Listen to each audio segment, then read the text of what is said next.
હવે દીપાવલીના દિવસે ગણપતિજી અને લક્ષ્મીજીનું પૂજન કેમ, એ બંને વચ્ચે સંબંધ શું છે? બરોબર.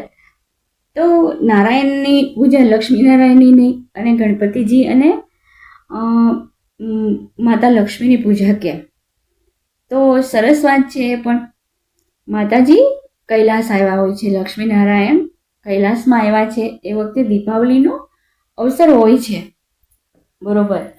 એ સમયે માતાજીને લક્ષ્મીજીને કોઈ સંતાન નથી. ગણેશજી, નાના એવા ગણેશજી છે, આખા કૈલાસમાં રમતા હોય છે, જોવે છે, ખૂબ જ એને આનંદ થાય છે. મન થાય છે કે મારે પણ કંઈક આવું સંતાન હોય તો.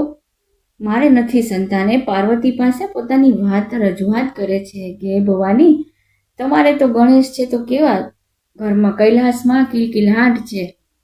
બંને ભાઈઓ નાના નાના રમતા જોવે છે, અને ગણેશજી એમાં અત્યંત પ્રિય વહાલા છે. બહુ અત્યારે તોફાન કરે છે. જેમ ગોકુળમાં કૃષ્ણએ લીલા કરી છે ને, એમ કૈલાસમાં પણ ગણેશજી અને કાર્તિકેયની લીલાઓ છે. એની પણ ઘણી વાતો છે. તો અત્યારે લક્ષ્મીજી નારાયણ સહિત દિવાળી ઉપર ત્યાં હાજર છે, અને ભગવાન કંઈક યજ્ઞ કરવા જઈ રહ્યા છે. શિવજી ક્યારેય યજ્ઞ નથી કરતા, પણ એ કંઈક યજ્ઞનું આયોજન કરેલું છે, અને એવો બધી વાત છે. એટલે નારાયણ ને લક્ષ્મીજી ત્યાં આવેલા હોય છે કે શું આયોજન છે એમ. એ સમયે માતાજી આવી વાત પાર્વતીજીને કરે છે, લક્ષ્મીજી, કે મારે સંતાન નથી દેવી. એટલે પાર્વતીજી કહે છે, શું વાર લાગશે? આ રહ્યા ગણપતિ, તમને ગમે છે ને? દત્તક લઈ લ્યો એમને. ચાલો, હું તમને દત્તક સ્વરૂપે આપું છું આજે ગણપતિને. એટલે માતાજી રાજી રાજી થઈ જાય છે, લક્ષ્મીજી. અને તે દિવસે ગણપતિજીને લક્ષ્મીજી ખોળામાં, પોતાના ખોળામાં બેસાડે છે. દત્તક વિધિનો એમનો ઉત્સવ કરવા, એમનો પૂજા કરવામાં આવે છે માતા અને સંતાન સ્વરૂપે. ખુદ નારાયણ એમની આરતી કરે છે, માતા પુત્રની. એવી રીતે કૈલાસમાં આ આખો પ્રસંગ બનેલો છે. એટલે ગણપતિ અને લક્ષ્મીજીની વચ્ચે માતા અને પુત્રનો સંબંધ રહેલો છે.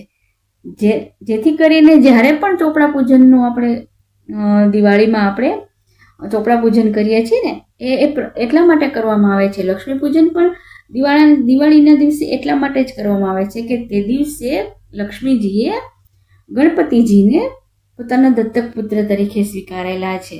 એટલે તે દિવસે માતાજી અતિશય ખુશ રહે છે.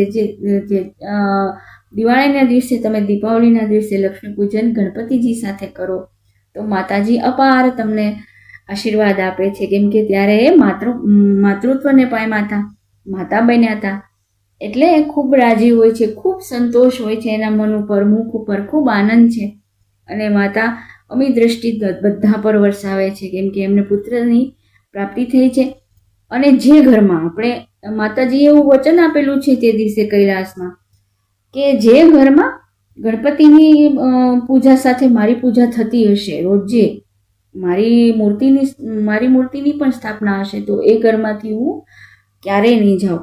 કે જ્યાં ગણપતિની મૂર્તિ અને મારી મૂર્તિની સાથે પૂજા થતી રહેશે, તો હું મારા પુત્રને છોડીને, એ ઘર છોડીને હું ક્યારેય નહીં જાઉં, એવું માતાજીએ વચન આપેલું છે.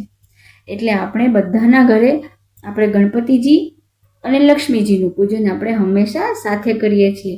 પણ આપણે પૂજન કરીએ છીએ, પણ ઘણા આપણે અજાણ હોઈએ છીએ કે એનું કારણ શું હોય છે. તો એનું કારણ એ છે કે માતાજીના એ દત્તક પુત્ર છે ગણપતિજી, અને બંનેનો માતા અને પુત્રનો સંબંધ રહેલો છે. તો આવી નાની નાની વાતો જે આપણે થોડી જાણીએ છીએ અને થોડી અજાણી પણ છે, તો એવી વાતો જાણવા માટે જોડાયેલા રહો મારી સાથે, મારી ચેનલમાં. તો સૌને રાધે રાધે, જય શ્રી કૃષ્ણ, હર હર મહાદેવ.